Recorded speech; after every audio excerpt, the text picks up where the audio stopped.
Meus amados, como é bom a gente poder cantar louvores a Deus, poder ouvir essas canções de adoração que chega a trazer paz à nossa alma nesse momento onde nos colocamos diante do Senhor para que Ele possa receber o nosso culto, a nossa adoração.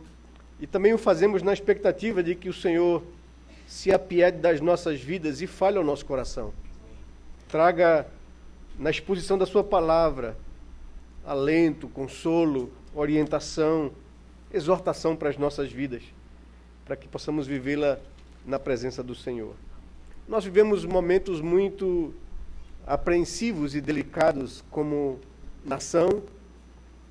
A grande maioria das igrejas protestantes em nosso país tem convocado o seu povo a orar, a buscar a Deus por esses momentos que nós vivemos em nossa nação.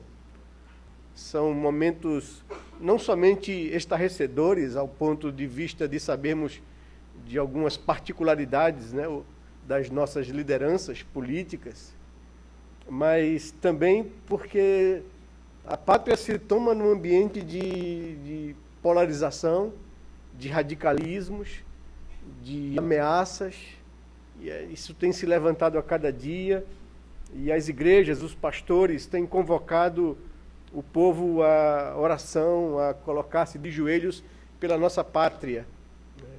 E a Igreja Presbiteriana também está convocando todos os seus membros para que na quarta-feira, próximo dia 23, dediquem esse dia para oração e para jejum. Que você possa buscar a Deus de forma muito mais focada, muito mais objetiva. E nós estamos, então, aqui na igreja, transferindo o culto de oração da terça-feira para quarta-feira à noite. Então, a gente vai passar esse dia orando a Deus, particularmente em nossas casas, no trabalho, e à noite a gente vem para cá para buscar a Deus juntos, em oração, às 19 horas até às 20 horas, uma hora só na presença do Senhor, mas clamando a Deus pela sua misericórdia em nossa nação, em nossa pátria. E eu queria estimulá-los a que vocês pudessem levar em conta e em observação esse clamor da Igreja Nacional, das igrejas evangélicas, também dos pastores e da nossa igreja local aqui, que Deus tenha misericórdia das nossas vidas. Hoje trouxemos na Pastoral do Boletim um artigo do pastor Kleiber, que trata do dever da igreja em suplicar pela pátria. Hoje pela manhã o pastor Lutero nos trouxe uma palavra ao coração, uma palavra do profeta Miqueias, que nos chama a atenção para isso, onde deve estar o nosso coração, a nossa confiança, a nossa esperança. E nessa noite eu queria também continuar tratando do tema com vocês. E gostaria de convidá-los a que vocês pudessem abrir as suas Bíblias na primeira carta de Paulo a Timóteo, no capítulo 2, e lermos dos versos 1 ao verso 10. Creio que há muito tempo atrás, aqui eu já preguei também nesse texto, quando expus as duas cartas de Paulo a Timóteo e a carta a Tito, mas eu gostaria de retomar esse texto para nossa meditação e para nossa orientação enquanto Igreja do Senhor nesses dias difíceis. Então, abra a sua Bíblia em 1 Timóteo capítulo 2, versículos de 1 a 10, e acompanhe comigo a leitura desse texto da Palavra de Deus. Diz assim: antes de tudo, pois, exorto ou insisto que se use a prática de súplicas, orações, intercessões, ações de graças em favor de todos os homens, em favor dos reis e de todos os que se acham investidos de autoridade, para que vivamos vida tranquila e mansa, com toda piedade e respeito. Isto é bom e aceitável diante de Deus, nosso Salvador, o qual deseja que todos os homens sejam salvos e cheguem ao pleno conhecimento da verdade. Porquanto há um só Deus e um só mediador entre Deus e os homens, Cristo Jesus, homem, o qual a si mesmo se deu em resgate por todos, testemunho que se deve prestar em tempos oportunos. Para isto fui designado pregador e apóstolo. Afirmo a verdade, não minto, mestre dos gentios na fé e na verdade. Portanto, quero que os varões orem em todo lugar, levantando mãos santas, sem ira e sem animosidade. Da mesma sorte que as mulheres, em traje decente, se ataviem com modéstia e bom senso, não com cabeleira frisada e com ouro, ou pérolas, ou vestuário dispendioso, porém com boas obras, como é próprio às mulheres que professam ser piedosas. Vamos orar ao Senhor. Pai amado, nós louvamos o Teu nome pelo privilégio, pela oportunidade de estarmos aqui nesse dia, dia do Senhor, separado para Ti, para cultuarmos o Teu nome, para vivermos um dia intenso em comunhão contigo, buscando a Tua face em oração, nas leituras da Palavra de Deus, na prestação de um culto que é agradável ao Senhor, num ajuntamento solene para ouvirmos a Tua palavra, a Tua voz, para estudarmos, ó Senhor Deus, mais a fundo a palavra de Deus. Muito obrigado, porque esse dia que o Senhor separou para nosso descanso e edificação tem de fato trazido alento, renovo e consolo à nossa alma. Obrigado, Senhor Deus, porque podemos nos achegar na Tua presença e sermos aceitos e acolhidos, apesar de sermos pecadores, mas somos aceitos e acolhidos pelos privilégios e méritos e sacrifício de Jesus. Louvamos o Teu nome, Senhor Deus, pelo nosso amado Redentor. Vimos aqui para adorá-lo, para bendizê-lo, para cultuá-lo, para exaltar o Seu nome e a Sua obra por nós naquela cruz. Obrigado pelo Teu Espírito que habita o nosso coração. Obrigado pelo Teu Espírito que nos conduz a um verdadeiro culto ao Senhor. Obrigado pelo Teu Espírito que intercede por nós com gemidos que nem sabemos expressar, Senhor. Obrigado por esse momento, pela vida de cada pessoa aqui presente nessa noite. Nós trazemos diante do Senhor nossos temores, nossos medos, nossos pecados, a nossa vida, a nossa ansiedade, e depositamos diante de Ti porque nós confiamos em Ti e esperamos no Senhor. Tu és o Deus da nossa salvação, Tu és o Deus da nossa consolação, Senhor. E nesse momento nós Te entregamos a nossa pátria, a nossa sociedade. Pedimos ao Senhor que tenhas misericórdia do nosso país. Derrama sobre a nossa nação, Senhor Deus, o Teu Espírito. Transforma essa realidade tão feia, tão dura. Modifica, Senhor Deus, esse país a partir da nossa própria vida. Faz com que a Tua igreja seja consciente de que a única esperança de transformação desse país é o Evangelho de Jesus. E que nós nos comprometamos a pregá-lo, a anunciá-lo às pessoas que o Senhor coloca ao nosso redor e convívio. Meu Deus, em nome de Jesus, ouve a oração que o Teu povo faz em toda a pátria nesse instante, Senhor. E fala ao coração do Teu povo, desperta-nos, porque a esperança de transformação da nossa sociedade está no Evangelho proclamado por uma igreja comprometida.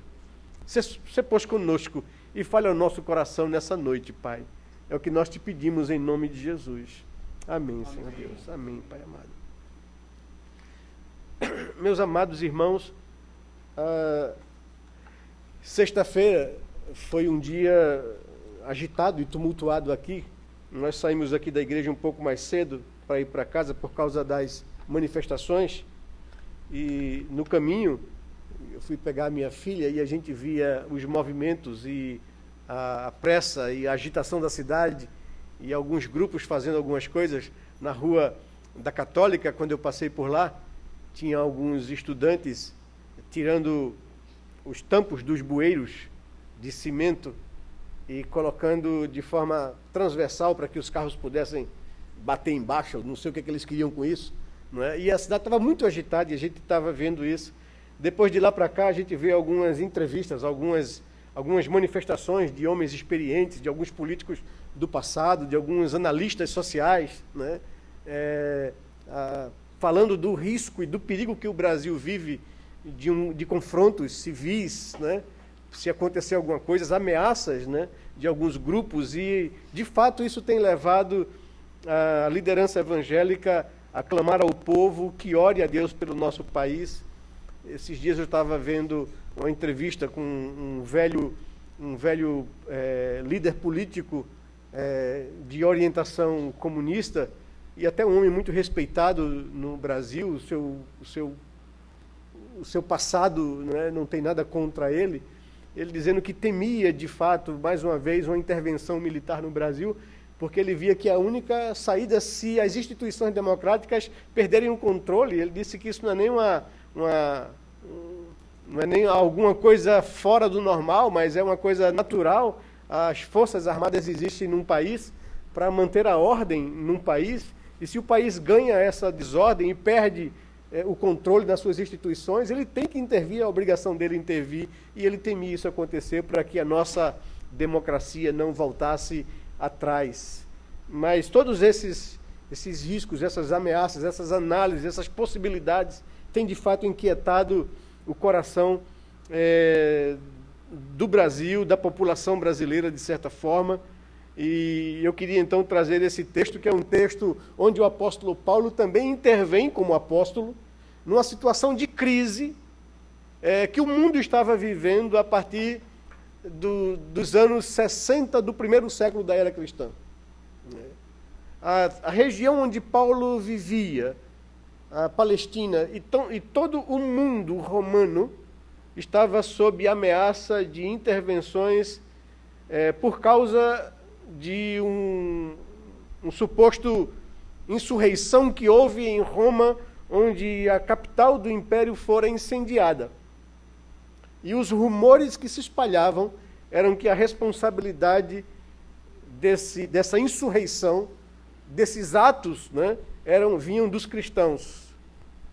E agora o Império Romano decreta que o cristianismo era inimiga do Estado, era inimiga do Império, e desemboca uma campanha de perseguição e de destruição do cristianismo. É nesse contexto que o apóstolo Paulo tem que intervir. Em várias situações, o apóstolo Pedro também vem intervir para trazer à igreja uma palavra de orientação para que houvesse calma, porque a perseguição agora era muito feroz contra o cristianismo. O cristianismo estava acostumado à perseguição, estava acostumado a sofrer difamações, mas isso vinha da religião judaica, da religião dos fariseus. Eles perseguiram o cristianismo, mas eles não tinham o poder de sair matando as pessoas. Aconteceu alguns excessos aqui e ali. A gente vê a morte do próprio Estevão, que foi uma morte ilegal, não veio de um tribunal romano, e foi um ato de desequilíbrio de um determinado momento. Mas isso não era comum os cristãos passarem ou sofrerem esse tipo de ameaça. Eram açoitados, eram presos. O apóstolo Paulo sofreu muito isso em vários lugares, de motins populares de judeus contra ele, porque atribuía a Paulo ser um traidor da religião de Israel, porque começou a pregar aos gentios, aos povos não judeus, aos povos pagãos. Mas essa ameaça, essa perseguição, tinha uma conotação tão somente difamatória, às vezes ameaçadora, mas não era tão grave como a que passou a existir a partir dos anos 60, após o incêndio de Roma. Agora, era uma perseguição do Estado romano. Agora, o império, a força maior do mundo de então, estava contra o cristianismo, estimulando famílias a denunciarem ou a entregarem pessoas vizinhas que eram cristãs. E essas pessoas ganhavam como prêmio, né, os bens dos cristãos que eram tomados pelo Estado, e era dada à pessoa que denunciou. Então a ameaça era muito próxima, a ameaça estava ali ao lado. Um vizinho, uma pessoa, por qualquer motivo, né, podia denunciar alguém como cristão, E uma vez feito isso, ele não tinha como se defender ou, no máximo, negar a sua fé. Famílias foram dizimadas.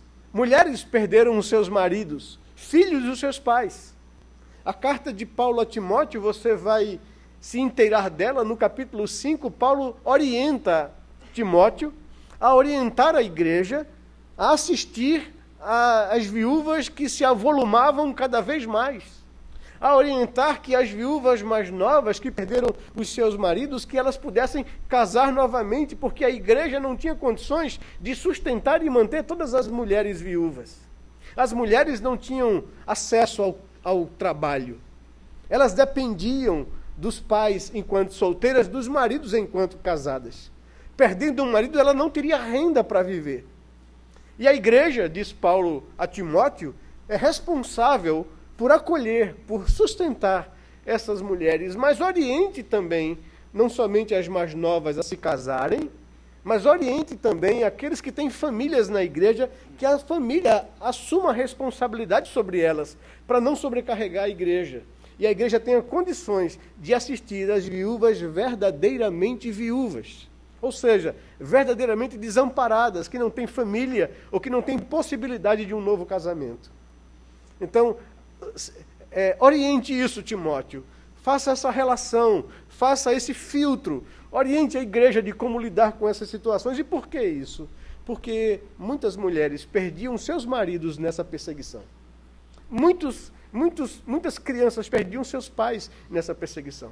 A ponto da Bíblia nos informar que a verdadeira religião consiste em assistir os órfãos e as viúvas.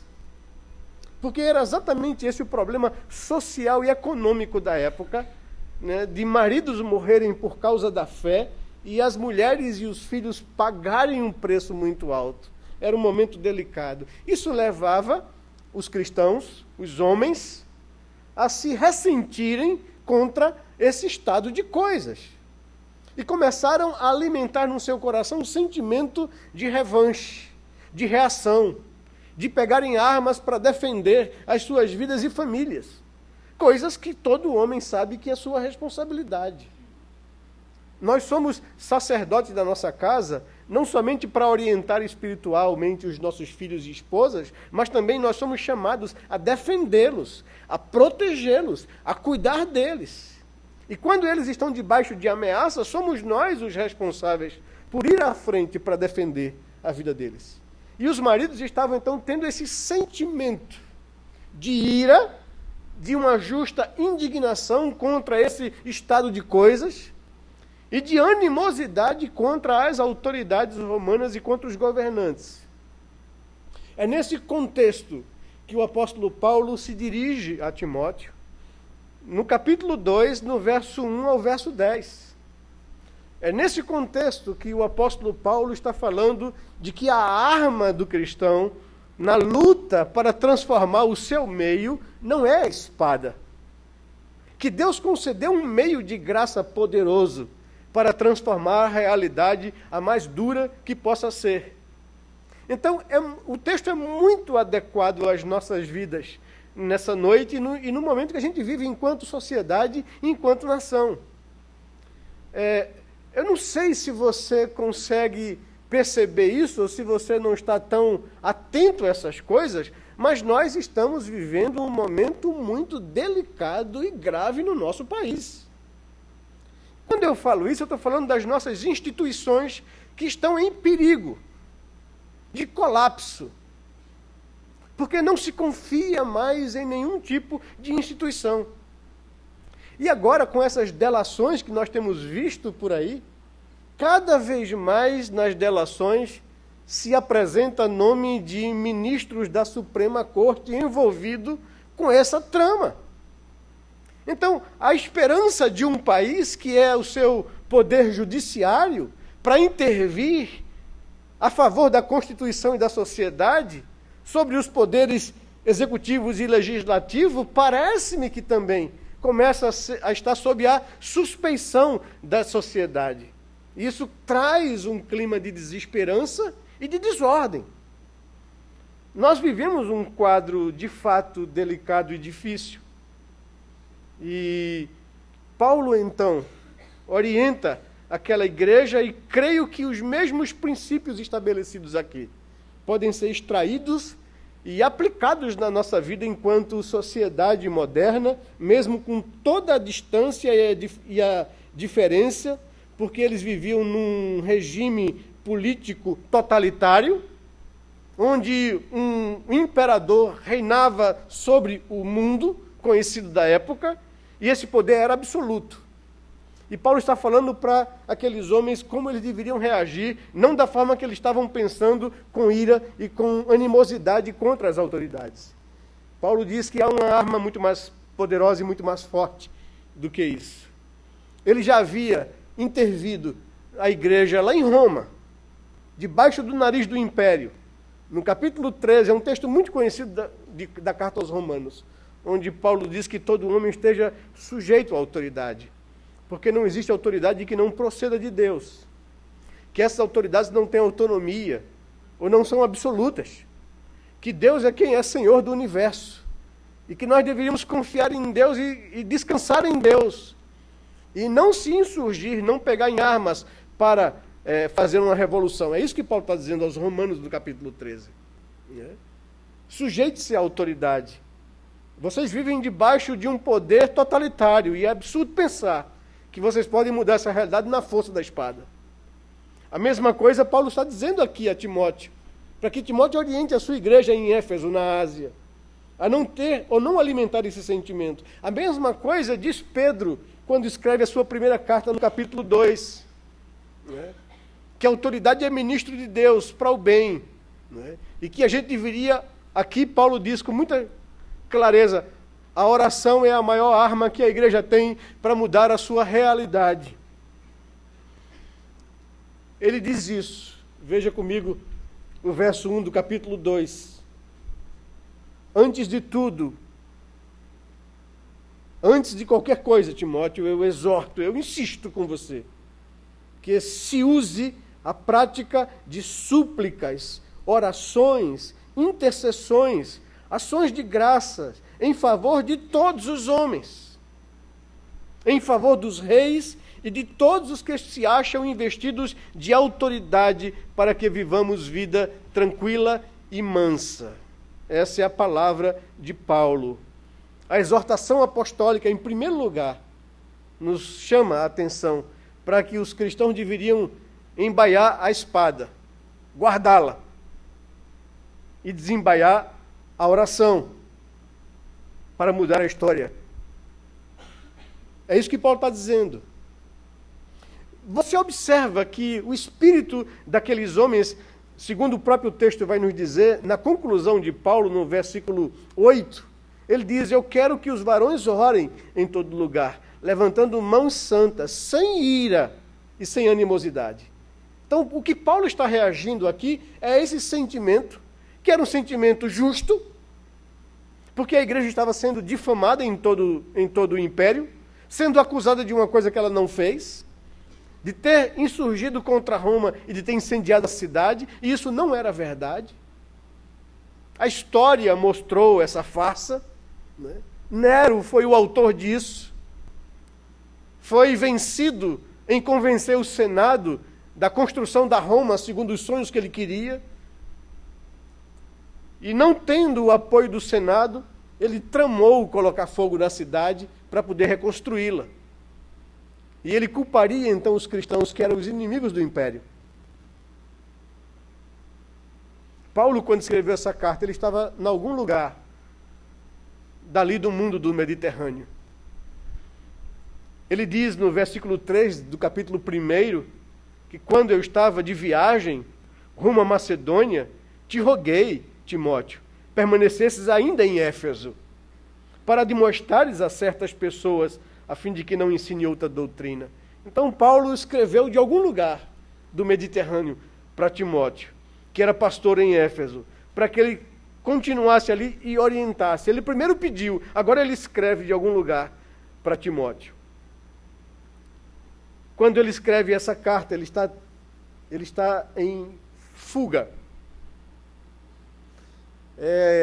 Ele escreve a carta dele a Timóteo e a carta dele a Tito. para poder orientá-los nesse momento que ele escapou de Roma enquanto houve um incêndio. Isso os historiadores nos ajudam na reconstrução dessa situação. Quando Paulo escreveu essa carta, nesse momento de fuga, depois ele foi preso, e a sua segunda prisão era diferente das primeiras acusações, eram muito mais sérias. A primeira era uma acusação dos próprios judeus, que nunca chegou a se concretizar. E ele passou 2 anos em Roma, esperando a audiência do julgamento, a acusação que não chegava, a ponto de acontecer um incêndio na cidade e dele ter que fugir. Alguns historiadores dizem que o número de soldados da guarda pretoriana que havia conhecido o evangelho pela instrumentalidade de Paulo certamente facilitou a fuga de Paulo. Senão ele não escaparia. E foi depois preso, certamente em Troade, na Ásia Menor, onde ele foi capturado. E ele diz que Timóteo estava presente, que Timóteo, lembrava das lágrimas de Timóteo. E quando ele escreve a segunda carta, ele diz: Timóteo, traga a capa que eu esqueci, que eu não tive condições de carregar na casa de Carpo aí em Troade. Traga os meus livros, que eu também não pude trazer, e traga contigo a João Marcos, e vem ter comigo depressa, porque eu estou já sendo entregue por libação. Fui preso, fui acusado, Deus me poupou na primeira audiência, me livrou da boca do leão, mas todos me abandonaram e eu fiquei só. Eu sei que o tempo da minha partida é chegada, mas sei que combati o bom combate, que completei a carreira, que guardei a fé. Mas vem ter comigo depressa. Traze a capa, porque o inverno vem pela frente, e ele é muito duro e frio. Traz contigo os livros, os pergaminhos que eu esqueci, e traz contigo a João Marcos. Lucas está comigo. Eu fui encontrado por Onésimo. Desculpem, Onésimo o quê? Onésimo está com Filipenses, com Filemon, né? Fui encontrado, e Lucas está comigo agora, e eu posso agora mandar essa carta a vocês, para que você possa me socorrer. Mas essa primeira carta, ele está pedindo a Timóteo que intervenha junto aos homens, para que os homens desistam do ódio, desistam da animosidade, desistam do ressentimento, e use a prática da oração como arma para mudar o quadro que ele vive. Orem em favor dos reis. Orem em favor de todos aqueles que estão investidos de autoridade. Porque Deus deseja salvar a todos os homens. E aqui é interessante o apóstolo Paulo falando isso, que ele está se referindo à igreja, às vezes, por causa da perseguição das autoridades, dos reis, do império, alimentava ressentimento para com essas pessoas e não oravam por essas pessoas. Se voltavam para os dominados, para os pobres, para as pessoas que estavam debaixo desse jugo e pregavam por essas pessoas, oravam por essas pessoas, mas não oravam pelas autoridades. Eu acho que o sentimento é parecido conosco. Será que há jeito para o nosso país? Será que há jeito para os nossos políticos?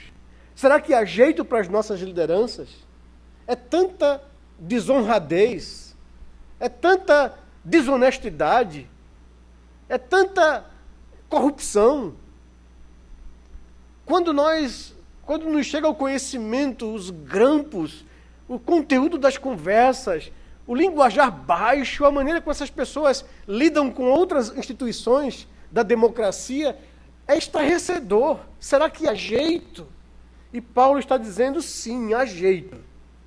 Vocês devem usar a prática da oração, da súplica, da intercessão em favor de todos os homens, não só dos pobres, mas dos reis e de todos os que se acham investidos de autoridade. E ele faz uma referência interessante, porque ele se coloca como exemplo. Eu sou um exemplo de resultado de oração. Eu sou um exemplo de mudança. Veja o verso 13 do capítulo 1. Paulo diz: a mim, que noutro tempo era blasfemo e perseguidor e insolente, mas obtive misericórdia, pois o fiz na ignorância e na incredulidade. Eu, que era o principal dos pecadores, veja o que ele diz no versículo 15. Fiel é a palavra, digna de toda aceitação, que Cristo Jesus veio ao mundo para salvar os pecadores, dos quais eu sou o principal. Paulo está dizendo em outras palavras, gente, eu sou exemplo do poder do que o Evangelho pode fazer na vida de alguém. Quem era Paulo? Diz ele, eu era um blasfemo contra o nome de Cristo.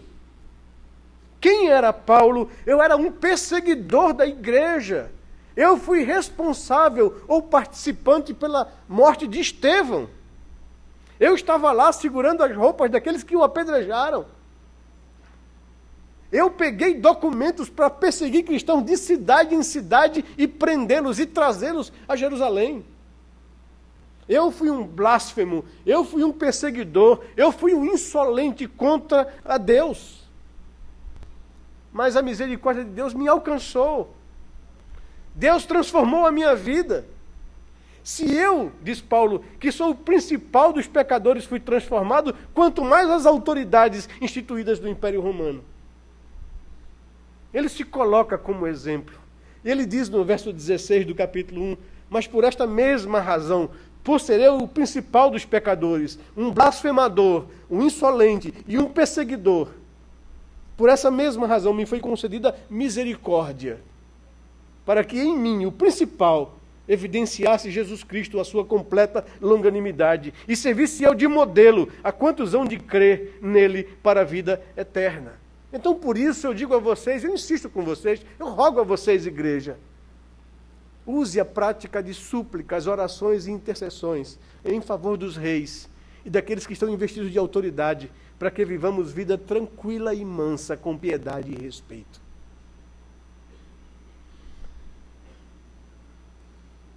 Pelo que e por quem devemos usar essa arma poderosa da oração?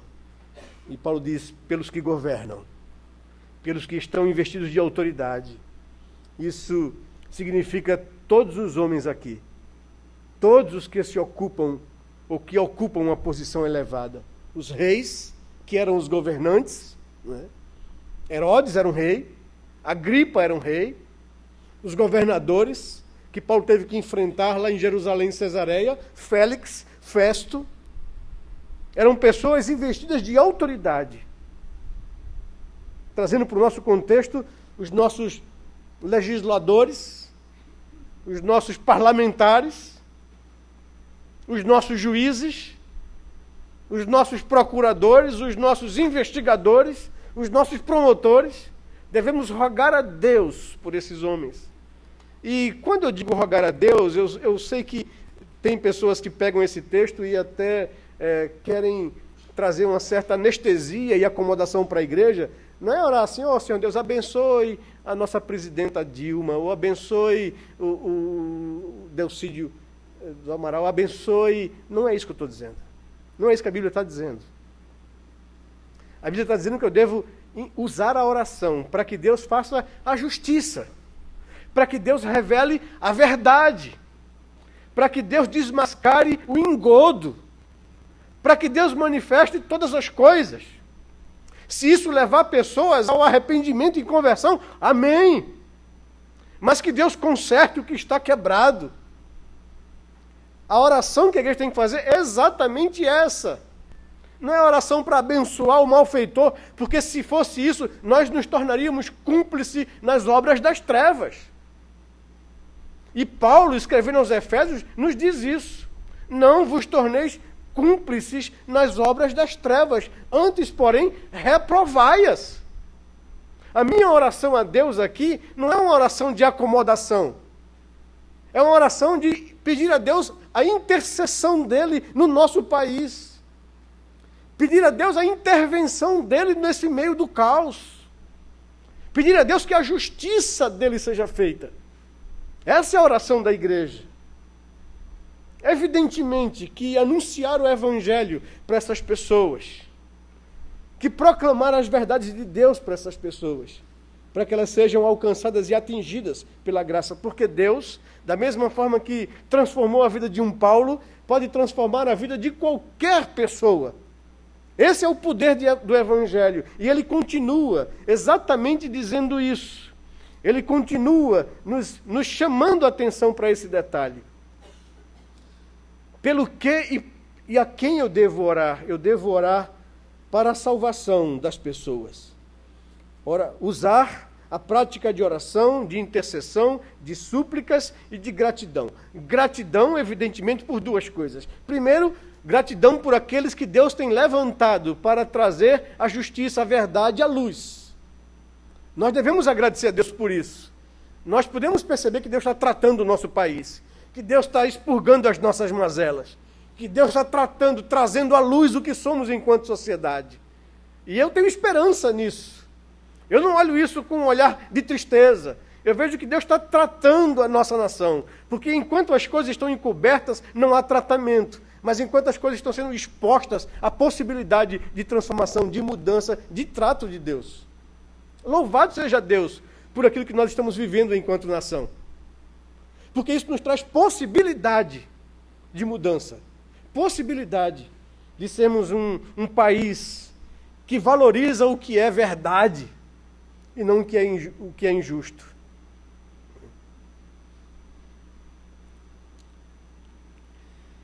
Devemos orar em favor dessas pessoas. E qual deve ser o conteúdo das nossas orações por essas autoridades?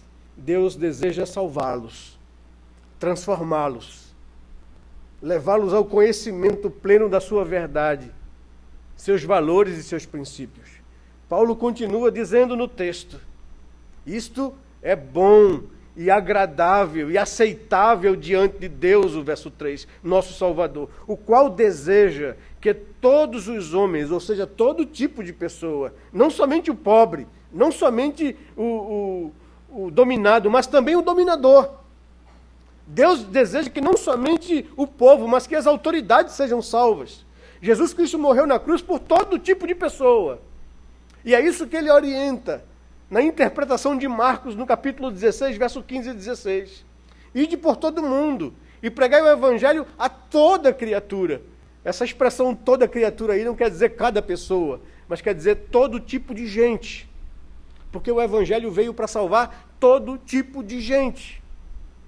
Do marginal, né, à mais alta autoridade. Da plebe ao rei, ao príncipe. O Evangelho de Jesus veio para todo tipo de gente, toda classe social. Então, há esperança para um corrupto, como houve esperança para Zaqueu, como houve transformação naquela vida, como aquele homem tomou uma decisão mediante o Evangelho que lhe alcançou e lhe atingiu. Eu resolvo devolver metade da minha fortuna aos pobres, porque foi deles que eu tirei. Ele é um homem de números, ele é um homem de contabilidade. Ele supôs, ele calculou que metade da sua riqueza veio de extorquir pobres. Mas eu também resolvo devolver, com juros e correção monetária, a quem aquele eu extorqui, a quem aquele eu explorei. E aí ele não está pensando em pobre, está pensando talvez em pessoas mais ricas, pessoas empresárias. Ele está mudando de vida, ele está tendo um coração transformado por Jesus. Se isso é verdade em Zaqueu, também pode ser verdade nos nossos dias de hoje. Porque o Evangelho continua sendo o mesmo Evangelho. E eu me lembro, me marcou muito, o depoimento na CPI de Pedro Barusco, onde ele devolveu mais de 100 milhões de dólares aos cofres nacionais. E disse onde estava o dinheiro na Suíça. E no meio da CPI perguntaram a ele, mas como é que isso se dá? Deixa entender a dinâmica disso numa pessoa como você. E ele disse, a gente entra nisso de maneira... aparece 5 milhões de dólares como propina, e a gente acha isso uma coisa interessante, e entra nisso. Depois parece que isso dá uma vontade de querer mais, porque começa a aparecer mais possibilidade, e a gente vai pegando, vai pegando. Ele disse que chega um momento que isso que era prazeroso a princípio, que era vantajoso à primeira vista, passa a ser um peso. E eu estou aqui não devolvendo porque eu sou bonzinho, eu estou aqui tirando um peso das minhas costas, que eu não estou aguentando mais viver com isso. Parece que essa fortuna, que essa riqueza mal adquirida, pressiona a gente de tal forma, porque a gente vive no medo de um dia ser descoberto, porque a gente sabe que um dia esse dia vai chegar. E ele disse, eu estou de certa forma lavando a minha alma aqui. Isso me chamou a atenção no depoimento dele. Não mostrava que era uma pessoa que estava arrependida, convencida de pecado e se convertendo a Cristo. Não era isso que estava acontecendo. Mas era um homem que vivia sobre toneladas de medo, de possibilidade de um dia a casa cair, de um dia ser descoberto. E ele disse que aquilo que parece ser vantajoso. Eu sou um homem que tinha tanto dinheiro, muito rico, mas eu não podia usufruir disso. Eu não podia viver isso, isso estava longe de mim, guardado ali. E eu sabia que um dia isso podia acontecer, que está acontecendo hoje. E eu, ao devolver esse dinheiro, eu estou tirando dos meus ombros um peso enorme na minha vida. E eu fiquei muito impressionado com esse depoimento de uma pessoa que entrou nisso, porque essas facilidades existem mesmo, não é? E agora não aguentava mais o peso que isso se colocou sobre a vida dele. Por isso nós não devemos perder a esperança de pregar o Evangelho, porque o Evangelho pode transformar vidas. O Evangelho pode mudar corruptos. O Evangelho pode mudar uma sociedade. Já aconteceu isso várias vezes na história. E sempre começou com clamor da igreja em oração a Deus por ter misericórdia do seu país. Já aconteceu em vários continentes. Que Deus faça acontecer no nosso país a mesma coisa. E o que Paulo está dizendo, irmãos, não é a espada que vai mudar a nossa realidade social.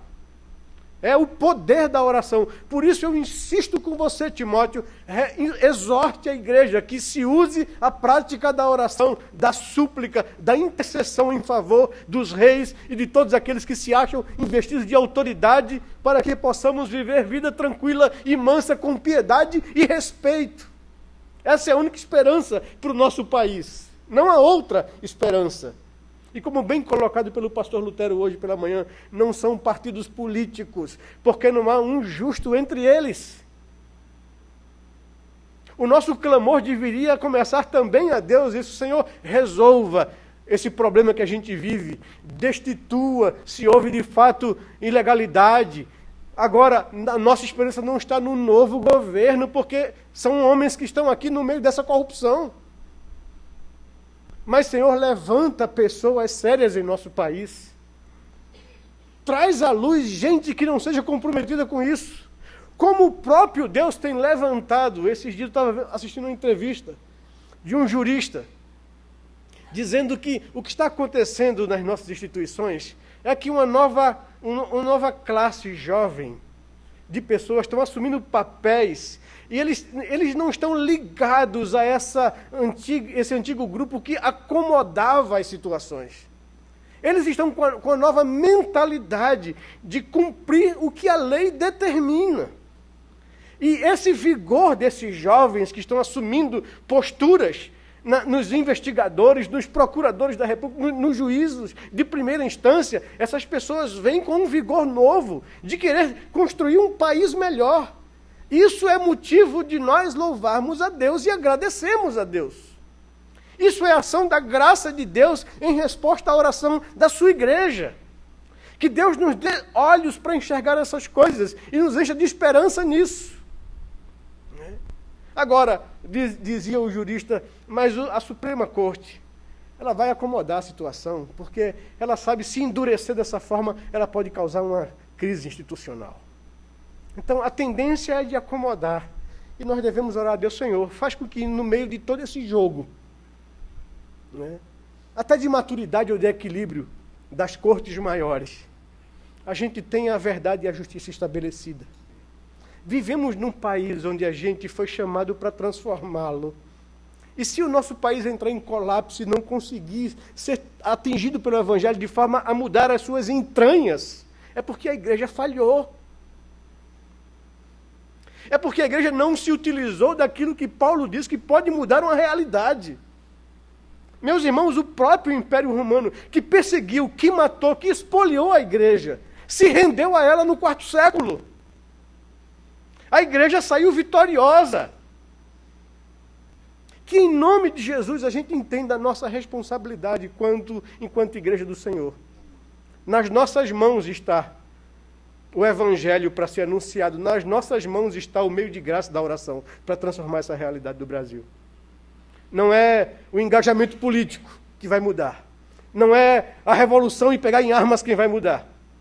A arma nossa, como igreja do Senhor, é a oração, é o clamor, é a súplica, é a intercessão pela nossa nação, por uma intervenção de Deus no nosso país, pela mudança das nossas estruturas sociais, das nossas estruturas democráticas. Que Deus tenha misericórdia. E é isso que Paulo está dizendo. Isso é aceitável diante de Deus, que deseja que todo ser humano seja salvo e chegue ao pleno conhecimento da verdade. Porquanto há um só Deus, um só mediador entre Deus e os homens, Cristo Jesus. Essa é a esperança que tem que ser anunciada em todas as partes do mundo. Devemos fazê-lo por causa disso. Devemos fazê-lo também porque o intuito e o resultado dessa transformação é, em primeiro lugar, a glória de Deus. Isso é aceitável diante de Deus. Que o seu nome seja reconhecido, que vidas sejam atingidas e transformadas, que pessoas se humilhem diante desse Deus da glória, se submetam a Ele. A glória de Deus deve ser o nosso intuito maior. Senhor, faz conhecido o Teu nome. É por isso que Jesus ensinou os discípulos a orarem pela prioridade das coisas de Deus, e não das nossas coisas. Nós somos uma igreja que falha porque ela é egoísta.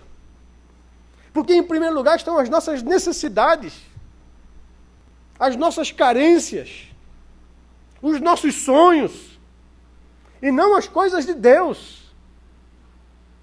E nós nos acomodamos ao mundo por causa dessas nossas prioridades equivocadas. E Deus diz, deveríamos buscar em primeiro lugar as coisas de Deus. Deveríamos clamar ao Senhor e ter como agenda da nossa oração a glória e a santidade de Deus. Preocuparmos pelo nome dEle ser reconhecido e santificado em nosso país. A vontade dEle ser feita e o reino dEle ser estabelecido. A oração da igreja, a conversão de lideranças, de autoridades, de reis, de presidentes, de ministros, de senadores, de deputados, trará glória ao nome de Deus. E deve ser o nosso intuito em orar. Trará a conversão dessas pessoas, o quebrantamento diante do Deus da glória.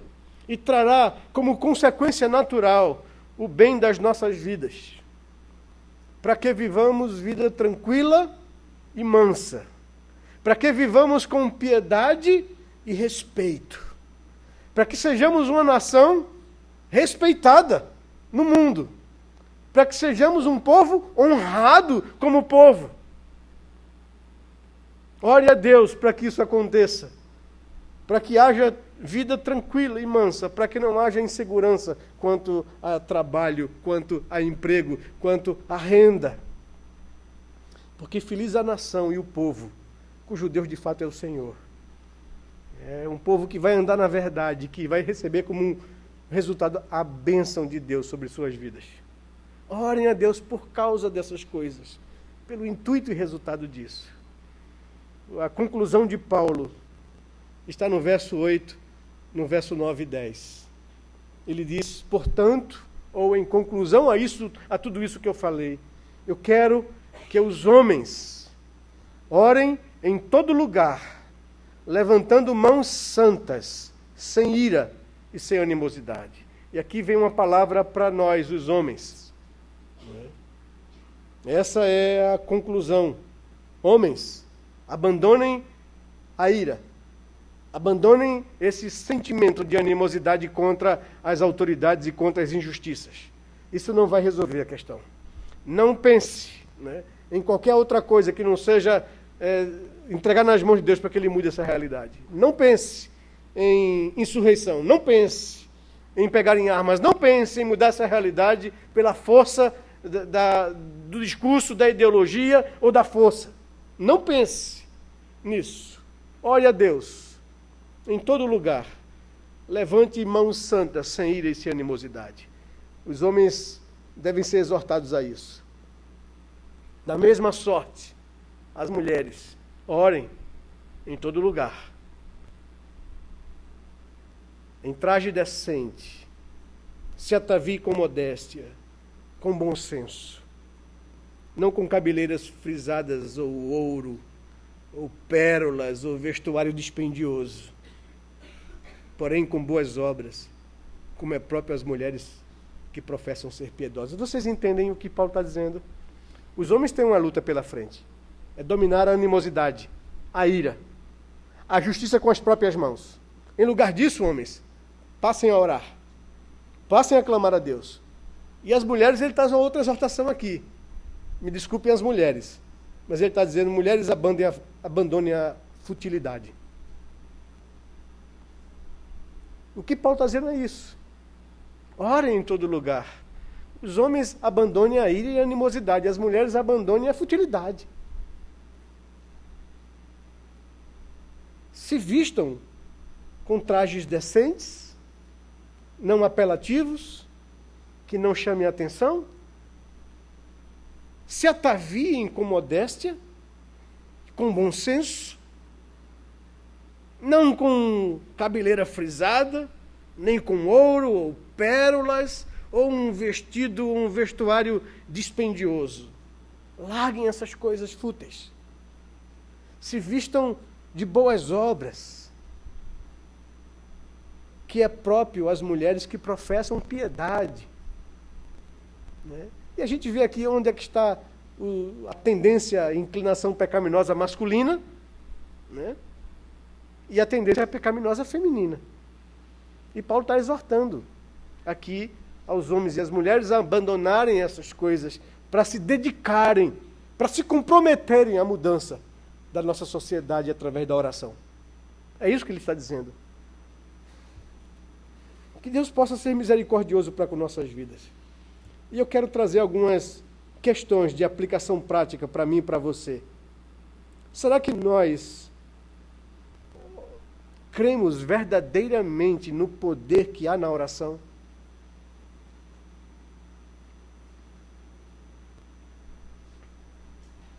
O Senhor dispôs à igreja esse meio de graça, para que ela mude a realidade em que ela vive.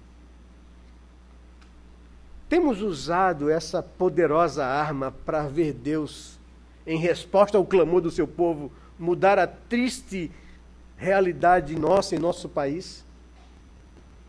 Será que nós só deixamos que a indignação tome o nosso coração e temos um espírito de animosidade contra essa corrupção e essas autoridades e ponto? Porque a indignação é justa, mas ela não resolve o problema. Paulo está dizendo que o que resolve o problema é a oração, é a súplica a Deus, para que o Senhor intervenha em nosso país. Será que nós cremos nisso mesmo, que Deus pode fazer isso nos nossos dias hoje? Deus já mudou, queridos, tantas realidades piores que a nossa, em resposta às orações da sua igreja. Você deseja ver e testemunhar Deus glorificar o seu nome em nosso país? Você deseja ver essa realidade que aos nossos olhos é impossível de ser mudada, ser transformada de fato pelo poder do Evangelho? Então busque a Deus em oração. Vamos limpar o nosso coração da ira, da animosidade e da futilidade. E vamos buscar o Senhor, para que o Senhor transforme a nossa realidade.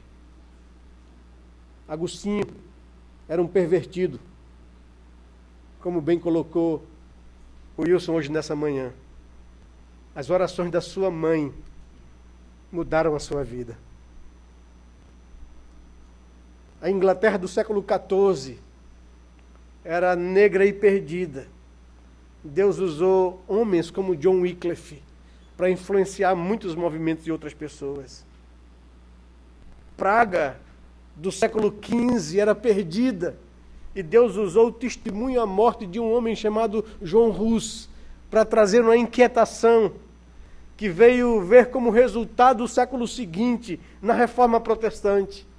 O mundo do século XVI era negro e perdido, mas Deus levantou homens como Martinho Lutero na Alemanha, levantou homens como Zwinglio na Suíça alemã, Calvino na França e na Suíça francesa, Guilherme Farel na Suíça. Richard Baxter na Inglaterra do século XVII.